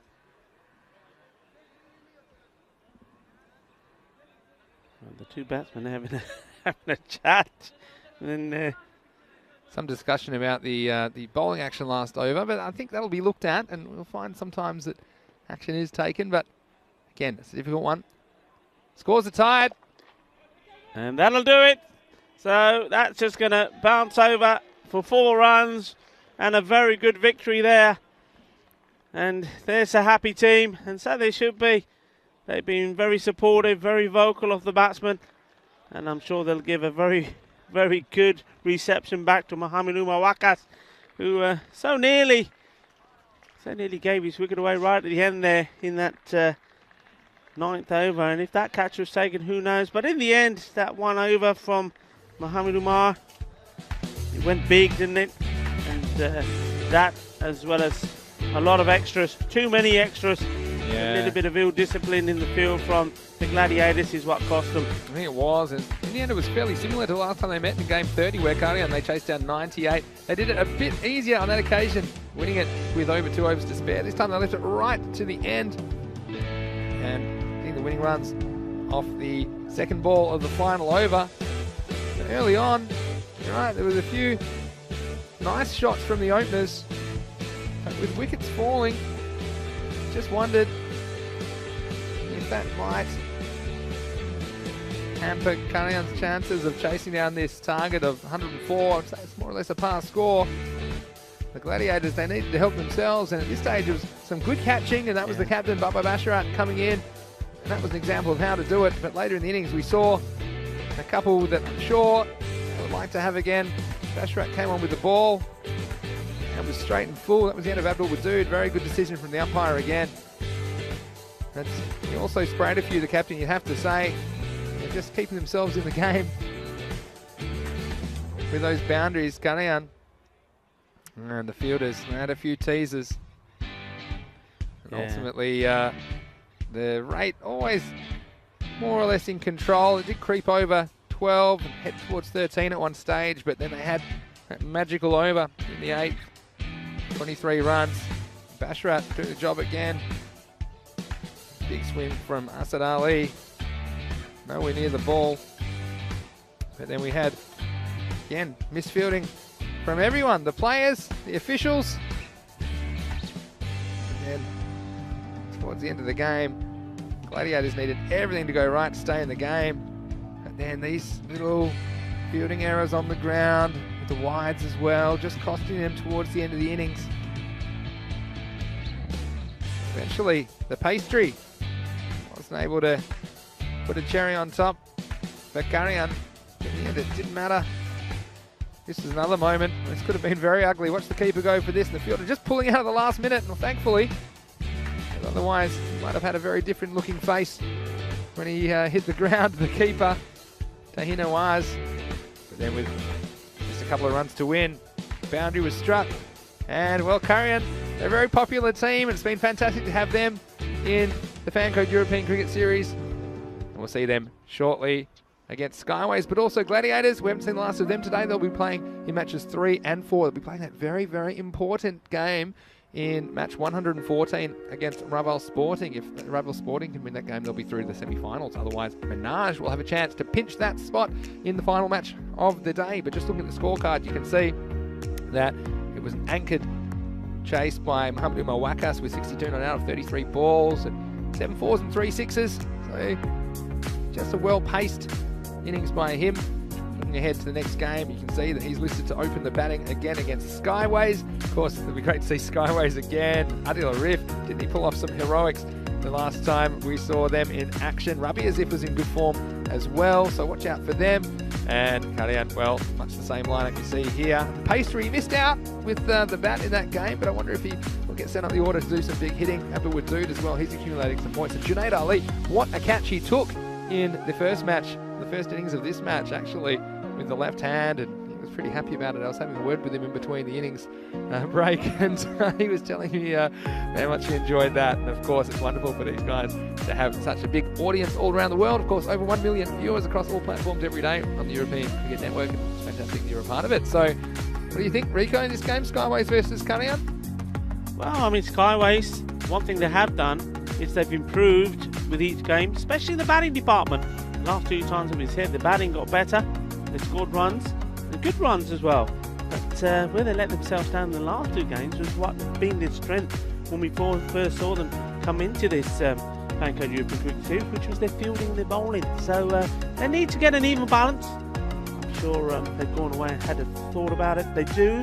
I notice that a lot of these teams that are making their debuts, they do listen in. They listen into the comments that our viewers make, especially on the chat. They listen to what we have to say. Yeah. So I think they're going to be up for it. It's going to be the last time we see them, and it was the first time we saw them. This is the debut for them, and I think they're going to finish with a bang. They're going to give us something to remember them by. They have a knack for getting in winning positions as well, I would say, Skyways. So, yeah, I guess we will see if they can pull off into an upset. You have to say also, it'll be the last match for both these teams coming up in match 112. I'm sure they both like to go out with a victory. Just confirming the result of match 111. It was 107 for Kharian in 9.2 overs, defeating the Gladiators 103. You can see there Mohamed Mwaka 62 of 33. As far as the bowlers went, well, Nadeem Mohammed 2 for 13 was all right, opening the bowling. Put the pressure on early. Also 2 wickets to Baba Bashrat, the captain. And ultimately it was the wides which cost him, I think. You look at the extras there, 16 wides, 2 byes, 2 no balls. Well, there's 20 avoidable runs. Yeah. You take those off the total, and it can make all the difference. If I when you think that apart from that 62, the next highest score from the bat was 8. Yeah. Now that's that's something that Gladiators need to learn from. They've got 2 more games. They've got to take that into account and say, right, okay, we did some things well, started very well, took the catches well, but it's those extras. They've got to eliminate those extras. And okay, you're going to get one batsman that gets in, and he played pretty well, I think. Mohamed Wakas, he didn't give too many chances. A very good knock from him, not taking anything away. But the Gladiators will know if one batsman's doing that and we're taking wickets regularly at the other end, we cannot afford to give 20 extras in the game. That's going to be a low-scoring game like that with those extra runs are going to cost them, and they did in the end. Yeah, spot on, Rico. So we're going to take a little bit of a break. Won't be too long, though. In about 10 minutes, we'll be rejoining you to bring you into match 112 between Skyways and Kharian. So we certainly hope that we have your company then. Plenty more great cricket action coming your way today on the European Cricket Network. So until we see you next in about 10 minutes, this is Vinny Sandhu, Mr. Maxo, along with Rico Full, and you're watching the Fancode European Cricket Series.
Hello and welcome back to Barcelona, Spain for the Fan Code European Cricket Series. It's almost time for the toss for the second match of the day, and it's going to be Skyways who are here, and they're going to take on Kharian, who are backing up after their first match. Let's go over to the match referee. Tail is the call. And tail it is. So Kharian, he won the toss. Are you going for? We would like to bat first, bat first. Kharian have won the toss and they're going to bat first. Well, there we go. Kharian winning the toss, electing to bat. That doesn't surprise me because of the conditions, and I think they'll be looking for Mohamed Umar Wakas and Adil Ahmed to go large, batting first against Skyways. But Skyways, of course, they do have a win on the board, and I'm looking forward to seeing them chase, particularly Adil Arif. We saw him pull off a miracle innings of 83 not out in their only win so far, but also the form of Rabi Asif. Keep an eye on him as well at the top of the order. So still 4 matches to go today. Over to you, Rico, in the commentary box. Thank you very much, sir. Looking forward to this one. Looking forward to welcoming back Skyways. Lovely bunch of lads. Certainly have enjoyed their addition to this Fan Code European Cricket Series. Seeing them making the debut. As well as Kharian as well. 2 teams. And I have to say, the other reason I'm looking forward to this match is I just think that both these teams are just made up of really friendly, nice guys. You know, of course they will be competitive. Of course they will want to win. But they're lovely guys. They appreciate each other. They respect each other. And I like it when I see not just cricket, but any game that's played when the players respect each other. And you can see that coming out when they're alongside each other. So that's great. It's going to be a great game. It's going to be played in the right spirit. And, well, sometimes when teams aren't involved for these battles, where it's not a top of the table clash by no means, but it's all about having fun, enjoying the cricket, enjoying the excitement and the entertainment, enjoying each other's company. And it becomes more of a festival. I like that word, a festival of cricket. This is going to be a festival of cricket. Skyways. Rabi Asif, well, the last time we saw him, he made back-to-back 50s. He really was in very good form. The hammer, Adil Arif, he didn't really get going. Has to be said, he did receive a couple of juicy deliveries. So he couldn't really contribute too much for his team on that occasion. Well, I just think if the two of them combine well in an innings, well, it will be a delight to watch. And don't forget, you've also got the captain there that can play a shot or two. But at the moment, they've got to do it in the field. And I think they will do a good job. I think they've had time to reflect on the previous performances. They've had time to get a little bit of rest as well. They had a big day last time we saw them, had a few games on the spin. And, well, they do need to be at the best because, of course, especially with Mohamed Umar Wakas, he's in very good form, and I would imagine he's going to continue to be so. He didn't make a single error until that very towards right to the end of their innings when it was in the 9th over. It was probably the first chance that he gave. Other than that, I think he batted really well, very strong. Skyways will know that he likes to play his shots out on the offside, so perhaps they'll strengthen the field in the offside pretty quickly. We shall have to wait and see. And of course, Adil Ahmed, I don't think he's going to drop himself down the order. I think he'll still go up there. He's very hard hitting, and he was the first player really to hit those big boundaries outside on the offside, which, well, the Barcelona Gladiators, they didn't really stop the flow of those runs until around 24 runs were scored in that area. Something else that could have cost them. Skyways, they want to learn from that. It's going to be a good game. Looking forward to it. The umpires, they're out there. And it's Nilkesh Patel and Abdul Khan, Mr. Rajasthani himself. And here come the teams. Skyways, of course. Why not? Beautifully camouflaged with this lovely blue sky we have today. And, they'll be hoping that they'll get a good finish in this Fan Code European Cricket Series. And likewise, Kharian have started well. Win under their name against the Gladiators. Gladiators will have a chance to end their series in style as well. But for the moment, we will be concentrating on this match. So match number 112. 112. 112 in the emergency services.